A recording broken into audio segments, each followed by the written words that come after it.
Hey, welcome to this channel. Today I'll be teaching you how to test a user to a math challenge. So here using the print function we write out the greetings like welcome to math challenge, let's test your multiple performance and all that, multiplication performance and all that. Use the blank print function without parameters to execute the print as I've already taught you earlier. Then initialize the score with a value of 0 because you haven't started scoring yet. Use the for loop, and the for loop you have a range of I within 1 and 11. So these are the numbers. I will be the number which will be instigating the user to feed. So for example, my multiples will be the integer, so input, that means this is user generated input of the numbers that I want the user to give first initiating the multiplication. And integer, as you know, is for those numbers not having decimals. Then the right answer after that will be the variable that I create to perform the multiplication for that I which is given by the user and multiply for the I that is in the range multiplied by the number given by the my multiple that is given by the user. Okay, so whatever numbers are provided by the user, within that my multiple variable will be used here for the operation. And then then after that I make another one, your answer, which is for inputting the user's number,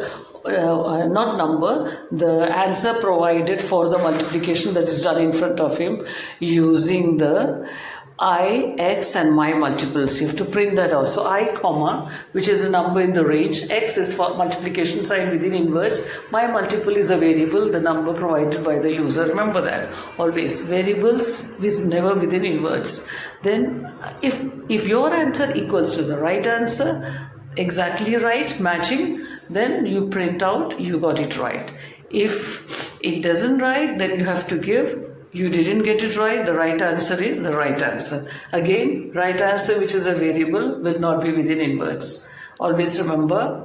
And then here I'm trying to give the emoji sign to the winner, but something is wrong, so I need to debug. So I decided to not use the emoji sign here. I'll be using it in the Replit code and I've already used it successfully. So I suggest I'll be giving a link below. And you can take a look at that, how to use it in Replit. Yeah, it's not working in today's code editor and I've run out of space in my Replit, that's why I'm just using this temporarily, but that's not an issue.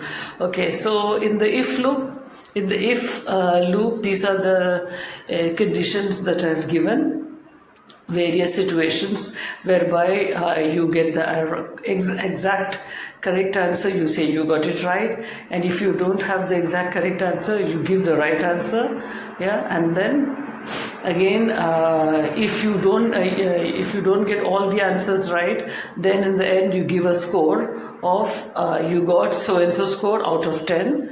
Yeah, and I'm just testing it out. And remember to record the score every time by using score plus equal to 1. That means every time you say that you're the winner, the system will record the score. How? By adding 0 plus 1, then again 1 plus 1, 2 plus 1 and so on. So here I'm just testing it out by giving the answer myself, providing the multiple myself. Yeah, because I'm